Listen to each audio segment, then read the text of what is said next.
Good morning. This is a physics. Most chapter is of motion. Next part of this one chapter. First displacement. कल मैंने बताया था displacement S से indicate करते हैं, v velocity and t for time. तो first is speed. What is difference speed and velocity, ये हमें देखना है. ठीक है, तो फर्स्ट हम लेते हैं speed. Speed is defined as the distance covered per unit time. मतलब per unit time means 1 second में या 1 मिनट में, ठीक है, या 1 घंटे में जो भी डिस्टेंस कवर किया होता है उससे अपन कहते हैं स्पीड. तो speed is defined as the distance covered per unit time. This is a scalar quantity, always positive. ठीक है. The average speed of moving object can't be zero. इसकी एवरेज स्पीड जो है वो जीरो नहीं होती है. इसका फॉर्मूला है S equal D upon T. अपन पढ़े हुए हैं पुराना, और भी मैंने बताया था, अभी निकाला था अपन ने डी, तो उसने बताया था. तो S equal D upon T. इसके बाद आते हैं अपन velocity. Velocity is defined as the displacement. यहाँ हम क्या बात कर रहे थे, डिस्टेंस, और वेलोसिटी में क्या बात करेंगे अपन, डिस्प्लेसमेंट की. Displacement covered per unit time. ठीक है.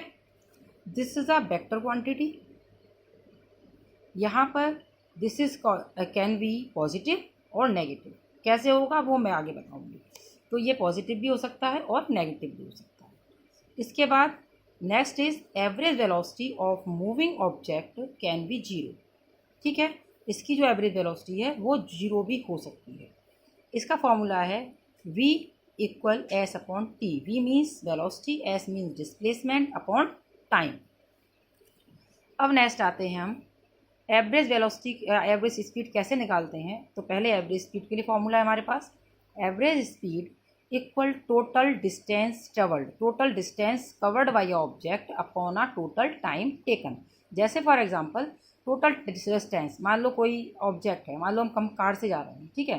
कभी हम 1 किलोमीटर चल रहे हैं एक अलग स्पीड से, हर बार स्पीड हमारी चेंज हो रही है. तो इतने इतने किलोमीटर हम हर बार अलग अलग टाइम में निकाल रहे हैं. तो हम एवरेज स्पीड निकालते हैं, नहीं निकालते. जब हम पहुंच जाते हैं तो हम ये देखते हैं कि कितने घंटे में पहुँचे. ठीक है. तो टोटल टाइम कितना लगा वो, और टोटल डिस्टेंस हमने कितना कवर किया है, वो एवरेज स्पीड निकालने के काम आ जाता है. अब आते हैं एवरेज वेलोसिटी.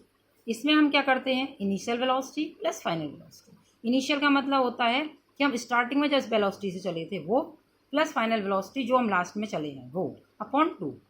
तो this is symbol of this one. Initial velocity plus final velocity upon time.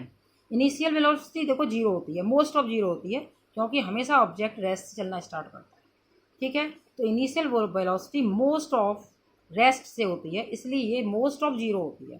ठीक है. और फाइनल वेलोसिटी क्या है, जिस वेलोसिटी से अपन ने स्पीड लास्ट में अपन जिस स्पीड से जिस वेलोसिटी से चल रहे थे वो, अपॉन टाइम. तो ये है हमारा एवरेज वेलोसिटी निकालने का फॉर्मूला. इनिशियल वेलोसिटी हमेशा ध्यान रखो, हमेशा याद आगे यूज़ होगा फॉर्मूलाज में. इनिशियल वेलोसिटी में भी जीरो और दूसरी भी हो सकती है, लेकिन मोस्ट ऑफ आपकी ये इनिशियल वेलोसिटी जीरो होती है, क्योंकि हमेशा कोई भी ऑब्जेक्ट रेस्ट से चलना स्टार्ट करता है. और फाइनल वेलोसिटी जिस स्पीड से या जिस वेलोसिटी पर वो चल रही होती है, अपॉन 2. तो ये हमारा है एवरेज वेलोसिटी निकालने का फॉर्मूला. अब नेक्स्ट आते हैं यूनिफॉर्म वेलोसिटी या फिर कांस्टेंट वेलोसिटी. यूनिफॉर्म का मतलब होता है कांस्टेंट वेलोसिटी. यूनिफॉर्म मीन्स एक स्पीड से हम चले जा रहे हैं. ठीक है. If moving object cover equal displacement in equal interval of time. Equal displacement in equal interval of time. जैसे अपन का यूनिफॉर्म मोशन था, यूनिफॉर्म स्पीड थी. ठीक है. उसी तरह से यूनिफॉर्म वेलोसिटी है. यहाँ हम इक्वल डिस्प्लेसमेंट की बात कर रहे हैं, वहाँ हम किसकी बात कर रहे थे, डिस्टेंस की बात कर रहे थे. तो equal displacement in equal time interval, this is a uniform velocity. मतलब कांस्टेंट वेलोसिटी, मतलब अपन एक ही वेलोसिटी के साथ कंटिन्यूसली चले जा रहे हैं. नॉन यूनिफॉर्म वेलोसिटी मतलब कि जिसे हम डिस्प्लेसमेंट चेंज होता रहता है, कभी कितना डिस्प्लेसमेंट, कभी कितना किया अपन ने, कभी कितना चेंज किया है. तो if moving object covers unequal displacement in equal time interval. Time interval तो फिक्स रखेंगे ना अपन, तो इसलिए टाइम इंटरवल तो फिक्स है. तो covers unequal displacement in equal time interval. अब नेक्स्ट आते हैं हम एसिलरेशन. ये वर्ड हमारे लिए नया है, वैसे तो वेलोसिटी भी नया वर्ड था. एसिलरेशन क्या है, it's means the change in the velocity of a object. Change in velocity मैंने कहा था initial velocity and final velocity, इसमें चेंज होता है। हम चलते वक्त किसी स्पीड में वेलोसिटी चल रहे थे और हम लास्ट हमने जो है वो क्या है, ठीक है। तो the change in velocity of a object with time, this is a acceleration. Acceleration का फॉर्मूला क्या है हमारे पास, A equal change in velocity upon time taken. तो यहाँ पर हमारे पास ए के लिए फॉर्मूला होगा, वही आ गया चेंज इन वेलोसिटी, तो माइनस आ जाएगा। तो a equal v minus u upon t. Final velocity में से हमने क्या किया, इनिशियल वेलोसिटी को माइनस कर दिया, क्योंकि फाइनल वेलोसिटी हमारी ज़्यादा होती है और इनिशियल वेलोसिटी कम होती है। होती है नहीं होती है, मैंने बताया था initial velocity means most of क्या होती है, जीरो मान के चलते हैं। तो final velocity minus initial velocity upon a time, तो ये हो गया u इनिशियल वेलोसिटी और v हमारा फाइनल वेलोसिटी। इसकी यूनिट होती है मीटर पर सेकंड स्क्वायर।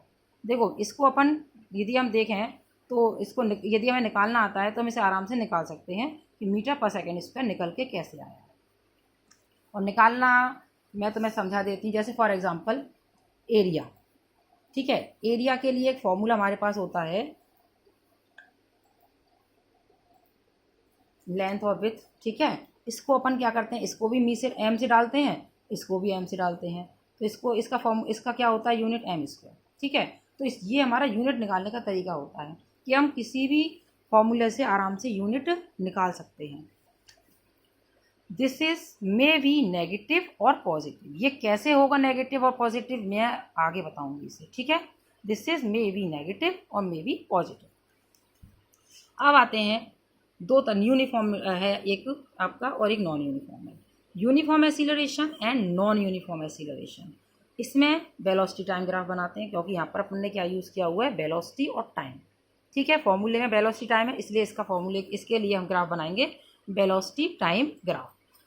यूनिफॉर्म में स्ट्रेट आता है, ठीक है, और नॉन यूनिफॉर्म में जिगजैग, ठीक है। Change in velocity in equal time, तो नॉर्मली, ठीक है। तो इसे कहते हैं हम नॉन यूनिफॉर्म एसिलरेशन। अब इसकी डेफिनेशन देख लेते हैं। If an object travel in a straight line equal amount of velocity change in equal time interval, ठीक है। वही वाली बात आ गई जो मैंने बताई थी अभी। The stone falling freely from the top of tower, जब हम ऊपर से किसी स्टोन को नीचे डालते हैं तो नॉर्मली वो एक स्पीड से नीचे की तरफ चला जाता है, ठीक है। आगे बात समझ में, तो वो एक ग्राफ इस तरह का आता है, उसे हम कहते हैं यूनिफॉर्म एसिलरेशन। अब यहाँ पर आते हैं अपन, if the velocity of an object changes by unequal amount in an equal interval time, ठीक है। टाइम तो अपन इक्वल ही रखते हैं हमेशा। तो if the velocity of an object changes by unequal amount in equal time interval, this is a non uniform acceleration. इसका example जैसे train या बस, ठीक है, ये अलग अलग स्पीड से चलते रहते हैं, कभी किसी स्पीड से, कभी किस वेलोसिटी से, कभी किसी से, कभी किसी से, तो चेंज होती रहती है। तो ये कहलाती है नॉन यूनिफॉर्म एसिलरेशन। चलिए नेक्स्ट आते हैं ग्राफिकल मेथड। मोशन को रिप्रेजेंट करने के कुछ ग्राफिकल मेथड्स हैं जो हमारे सिलेबस में हैं।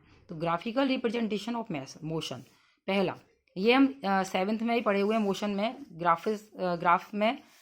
तो यहाँ पर वही चीज़ है, when the object in rest, ठीक है। जब कोई ऑब्जेक्ट रेस्ट में है तो नॉर्मली जैसे मान लो फॉर एग्जांपल बस, ठीक है। बस मान लो मैंने डिस्टेंस कवर करके कुछ डिस्टेंस कवर किया और वो मैंने वहीं की वहीं खड़ी कर दी, तो टाइम तो कंटिन्यूसली बढ़ रहा है, ठीक है। टाइम 2 घंटे हुए, 3 घंटे हुए, 4 घंटे हुए, 5 घंटे हुए, 6 घंटे हुए, लेकिन डिस्टेंस तो कवर नहीं हो रहा, ठीक है। तो डिस्टेंस वहीं है जहाँ वो था ऑब्जेक्ट, तो दिस आर रेस्ट कंडीशन। तो ये क्या है, distance time graph for a rest condition. तो इसमें क्या होता है, this is a means this graph parallel to the time axis. ये ग्राफ जो टाइम एक्सिस के पैरेलल होता है, ये रेस्ट का ग्राफ है। क्यों है, क्योंकि यहाँ पर डिस्टेंस कवर नहीं हो रहा है। This is a not continuously change, this is not change, this are fix, but time will be increase, continuously increase होता जा रहा है। टाइम 2 घंटे, 4 घंटे, 5 घंटे, 6 घंटे, 7 घंटे, 8 घंटे, लेकिन ऑब्जेक्ट एक ही जगह खड़ा हुआ है, दिस आर रेस्ट कंडीशन। तो उस कंडीशन में ग्राफ कैसा आएगा, parallel to the time axis. Next आते हैं व्हेन वेलोसिटी टाइम। अब आते हैं वेलोसिटी टाइम ग्राफ। ये कौन सा था, डिस्टेंस टाइम ग्राफ। यहाँ हम पढ़ेंगे वेलोसिटी टाइम ग्राफ। तो for uniform motion, parallel to the time axis. Velocity time graph में यूनिफॉर्म मोशन होगा, मीन्स सेम वेलोसिटी, तो पैरेलल तो होगा। ठीक है, जब हम कह रहे हैं यूनिफॉर्म मोशन है तो वेलोसिटी सेम चल रही है। मान लो वो 4 किलोमीटर पर आवर के हिसाब से चला जा रहा है। ठीक है, तो टाइम तो बढ़ ही रहा है 4 किलोमीटर पर आवर के हिसाब से, और वेलोसिटी क्या है, उसकी वही स्पीड बनी हुई है कंटिन्यूसली। ठीक है, एक ही स्पीड चला जा रहा है, तो इसका मतलब क्या होगा, ये पैरेलल टू टाइम एक्सिस। तो पैरेलल टू टाइम एक्सिस ऐसे जब वेलोसिटी टाइम, ये वेलोसिटी टाइम ग्राफ है, ये डिस्टेंस टाइम ग्राफ है। जब रेस्ट में होगा तब वो पैरेलल होगा डिस्टेंस टाइम ग्राफ में, और यहाँ मोशन यूनिफॉर्म होगा। इट्स मीन्स जब पैरेलल होगा जब मोशन इन अ यूनिफॉर्म। ठीक है, तो ये होता है वेलोसिटी टाइम ग्राफ। दोनों में डिफरेंस है, ये डिस्टेंस टाइम ग्राफ है और ये वेलोसिटी टाइम। वेलोसिटी वो हो गई ना, कांस्टेंट हो गई ना। मान लो ये आपकी 20 है, ठीक है, 20 पर अपन कंटिन्यूसली 20 की स्पीड चले जा रहे हैं, तो वेलोसिटी तो हमारी तो नहीं कितनी है, टाइम के हिसाब से चलते जा रहे हैं। ठीक है, तो पैरेलल आएगा ग्राफ, तो इसका ही पैरेलल है। इट्स मीन्स वेलोसिटी जो है no change, it's means uniform motion. अब नेक्स्ट आते हैं अपन for uniformly accelerated motion. Uniformly accelerated motion वो क्या था, यूनिफॉर्म मोशन।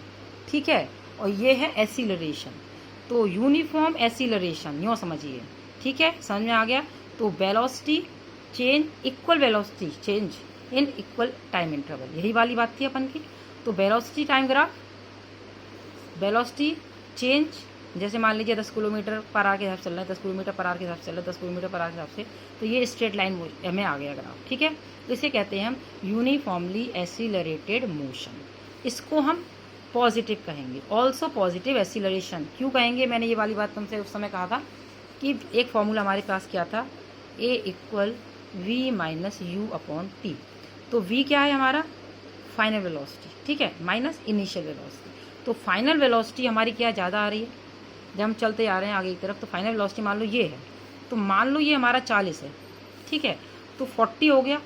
इनिशियल वेलोसिटी हमारी हो गई 0, स्टार्टिंग तो यही है हमारी, तो अपॉन टी, तो पॉजिटिव आ गया आंसर, तो एसिलरेशन पॉजिटिव आ गया। ठीक है, तो यहाँ ये ग्राफ किसके लिए है, पॉजिटिव एसिलरेशन के लिए है। अब आते हैं नेगेटिव एसिलरेशन, इसे हम कहते हैं रिटार्डेशन वर्ड भी यूज़ करते हैं, मतलब कि ग्राफ को नीचे आना। अब इसमें क्या है, ये ग्राफ है, इसका वेलोसिटी कितनी थी ये, और यहाँ से क्या होगा, ये यहाँ से हमने चलना स्टार्ट किया और लास्ट में अपन यहाँ आ गए। ठीक है, तो धीरे धीरे वेलोसिटी हमारी डिक्रीज होती आ रही है। तो ये हमारा क्या है, it's final velocity is less than initial velocity. जैसे for example brake apply on a moving cars वगैरह या एक्सेट्रा किसी पर भी। तो जब अपन किसी गाड़ी को लेके चलते हैं, ठीक है, मान लो वो 40-80 किलोमीटर पर आवर के हिसाब से चल रही है, तो वो हुई इसकी इनिशियल वेलोसिटी, और जैसे ही हमने उसे ब्रेक लगाया तो वो उसकी फाइनल वेलोसिटी हो गई, मतलब कि वो 0 पे आ गया। तो A equal v minus u upon t से अपन निकालें तो फाइनल वेलोसिटी क्या थी उसकी, मान लो 40 थी। ठीक है, क्लियर। और फाइनल वेलोसिटी क्या थी उसकी, मान लो 0 थी, यूँ समझ लो, कोई उसने क्या किया, ब्रेक अप्लाई कर दिया। और इनिशियल वेलोसिटी क्या थी, जिस वो चल रहा था, ठीक है, अपॉन टी। तो फाइनल वेलोसिटी हो गई 0, और इनिशियल वेलोसिटी जिससे वो कंटिन्यूसली चल के आ रहा था 40 हुआ, अपॉन टाइम जो भी था उसका, तो नेगेटिव आ गया। ठीक है, आ जाएगा आंसर नेगेटिव। तो ये है हमारा when brakes are applied to a moving car या बस या एक्सेट्रा, किसी पर भी जब हम ब्रेक अप्लाई कर रहे होते हैं, या हम क्या कर रहे होते हैं, पहले हम चल रहे हैं 40 की स्पीड से, फिर हमने बाद में क्या कर दी, 30 की स्पीड कर दी या 20 की स्पीड कर दी, तो हमारी इनिशियल वेलोसिटी तो क्या रही, 40 रही, और फाइनल वेलोसिटी हमारी कम हो गई। जब फाइनल वेलोसिटी कम होती है तो हमेशा एसिलरेशन नेगेटिव आ जाता है। इसे अपन रिटार्डेशन वर्ड भी यूज़ करते हैं। चलिए next is equations of motion. ये बेटा कल पढ़ाऊंगी मैं, क्योंकि ये काफ़ी टाइम लगेगा इसे पूरा इक्वेशन समझाने में। तो ये 3 इक्वेशन है हमारी, v equal u plus a t, second equation ई s equal u t plus half a t square, और third equation is v square equal u square plus twice a s. तो ये हमें ऐसे याद करनी है, बहुत इंपॉर्टेंट है, इनको अपन को याद करना होगा। ठीक है, तो ये मैं कल बताऊंगी तुम लोगों को।